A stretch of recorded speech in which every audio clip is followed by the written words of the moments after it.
Bonjour les réparateurs, alors bienvenue dans cette nouvelle vidéo où je pense qu'on va faire vite parce que nous avons une carte mère de PS4 Slim. Donc c'est une console qui m'a été déposée par un client qui ne s'allume pas et le client lui pense que c'est le Easy Chip. Alors, il m'a dit PCH, mais on peut considérer que c'est un Easy Chip, un starter chip si vous voulez sur les PC, qui serait en court-circuit. Je ne sais pas ce qui lui fait penser ça. Apparemment, quelques tests ont déjà été faits, quelques mesures, j'imagine les MOSFET, probablement quelques alimentations secondaires.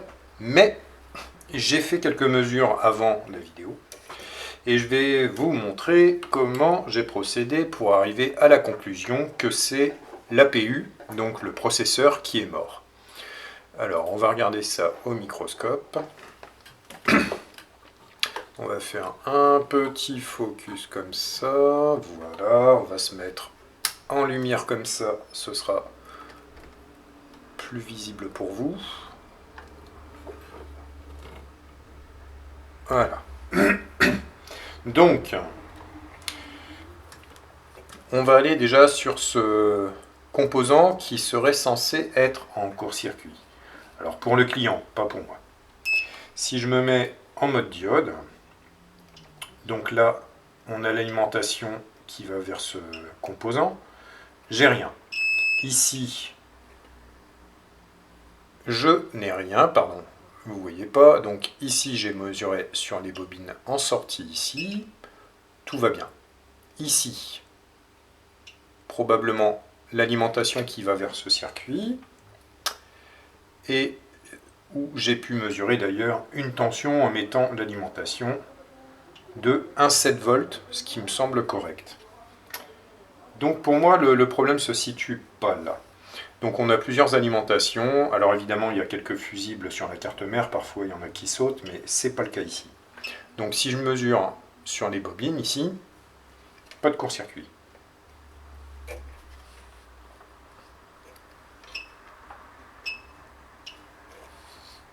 On entend le bip du diodemètre. Et donc je me retourne maintenant vers l'APU, donc ce processeur. Et évidemment, on va mesurer sur l'ensemble des bobines. Voilà. Et là, j'ai un 0 ohm qui est franc. Donc, si je mesure au niveau du rail principal, pas de court-circuit. Pas de court-circuit. Si je me mets là, ça va. Donc pour moi, on a 3 étages, 3 phases qui vont vers l'APU. Ce qu'on va faire, c'est qu'on va dessouder les bobines pour voir si, par le plus grand des hasards, un des MOSFET serait en court-circuit sur la masse ici, mais j'y crois pas du tout, du tout.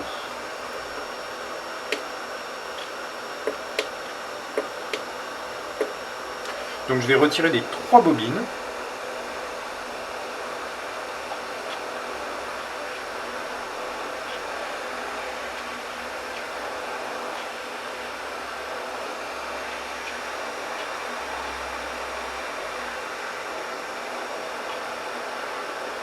Une.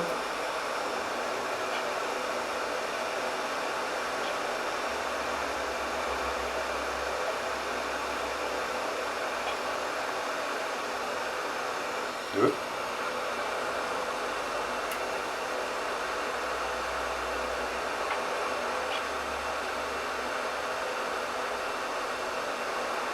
Trois. Alors, en général, sur un processeur, un APU, on a au moins un ohm ou deux, minimum. Et dans ce cas-là, alors je vais attendre un tout petit peu que ça se refroidisse. Donc si je me mets ici maintenant, alors effectivement ça bip, mais c'est pas une c'est pas un court-circuit franc. Si je me mets en ohmmètre, avec la chaleur, évidemment, j'ai la résistance qui va augmenter. Voilà, je suis à 50, 56, 8, 60, ça monte. C'est parce que là, ça a chauffé du côté, du côté des condensateurs, MOSFET. Quand c'est chaud, ça passe forcément plus. Vous voyez là, je monte à 80 ohms. Donc voilà, clairement, j'ai pas mon court-circuit ici. Si par contre maintenant, je vais sur une des phases, alors là, il y a deux phases qui sont ensemble. Là, clairement, j'ai 0 ohm. Alors, je ne peux pas vous le montrer, mais j'ai 0 ohm ici. Et de ce côté-ci, voilà. Alors, un petit peu plus, 0,35. Ça doit être une partie peut-être graphique de la puce. Mais ici, voilà, je suis à 0,78. Et ici, clairement, 0,43.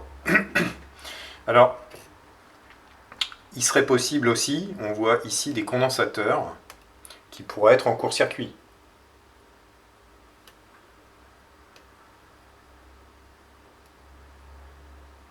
Vu qu'on est en sortie, ça ne serait pas impossible.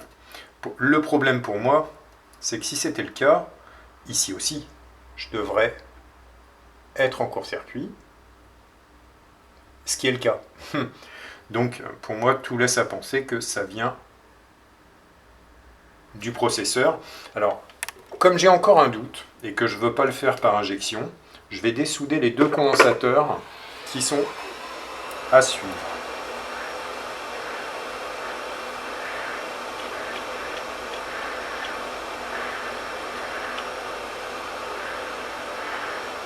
Si par chance c'était une de ces capas, il n'y aurait plus qu'à les remplacer.